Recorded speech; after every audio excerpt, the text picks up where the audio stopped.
along with the French horn, is thought to be the most tricky and unstable instrument in the orchestra, and is considered to be the one that sounds the most like a human voice. It comes in 3 parts, which are joined together with corks, like so.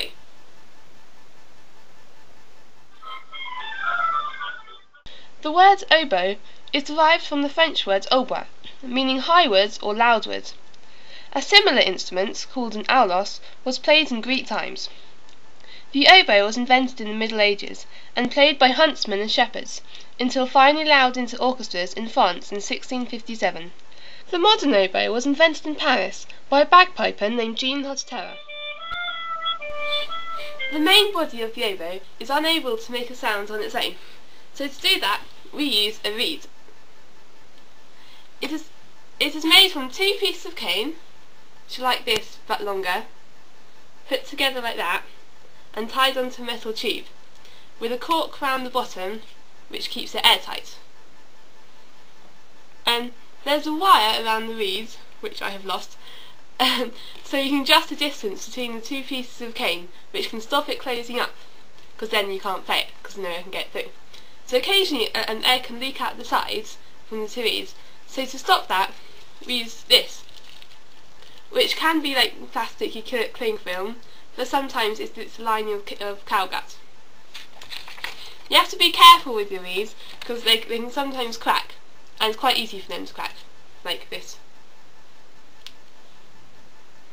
And many oboists make their own reeds, because it means that they can make it how they want it to be, as each oboist has different requirements. There are a few national variations on the embouchure for playing the oboe reeds, but the most common method is to roll the lips in and place the reeds in between them, like this. This allows the reed to vibrate, which is what leads on to the sound being produced. On its own, the reed produces a rather shrill sound, like this. But when it's in the oboe, it vibrates the whole column rather than just one tiny little metal tube, like this. The sound is produced in the same way as in the flute, which is by making the column of air vibrate, the column of air being the body of the oboe. This is achieved by blowing air at a very high pressure into the reed. The different notes in the oboe are produced by changing the length of the tube which the air is vibrated through, which is done through the use of keys. There are no open holes used in the oboe, just these plates of metal which are pressed. Most of the plates close holes, but a few of them open them. The keys mean that the player is not so much in contact with the vibrating air inside the oboe, and also that lots more alternate fingerings are available. An open hole allows air to escape from the instrument, but a covered hole forces air to continue going down the tube, and this in general causes the note to be lower in pitch. There are 2 octave keys on the oboe which work in that way. The first octave key opens this hole, and that halves the length from there to there. And the second octave key opens this hole, which halves the length from there to there.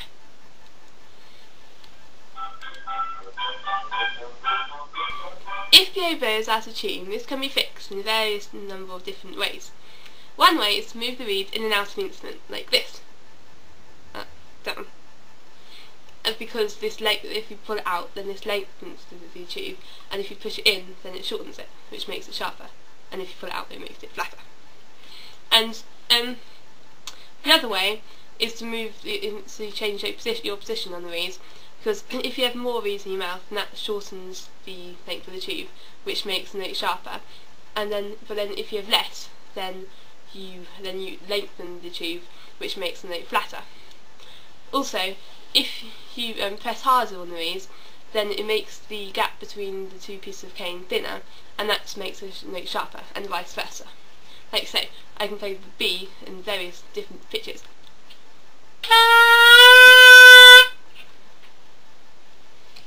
These 2 both work on the principle of changing the length of the tube which the air is vibrating through, but the first one would be used like if the whole oboe was out of tune, but the other 2 are more likely to be used if you just got one note which needs to be changed.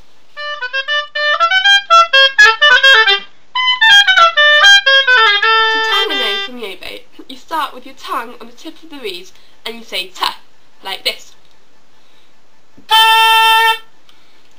Without it, you can't time it so easily, but it does have a softer effect, like this.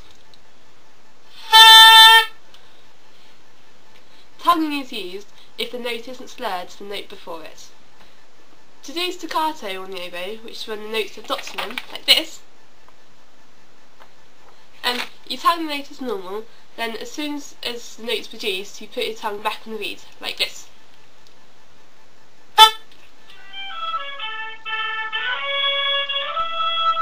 If a player has to play lots of notes very quickly, they might use what is called double tonguing, which is when they tongue as normal for the first note, and they say ta, then the next one they say ka, and they hit the reeds with the middle of the tongue and not the front of it as you do normally.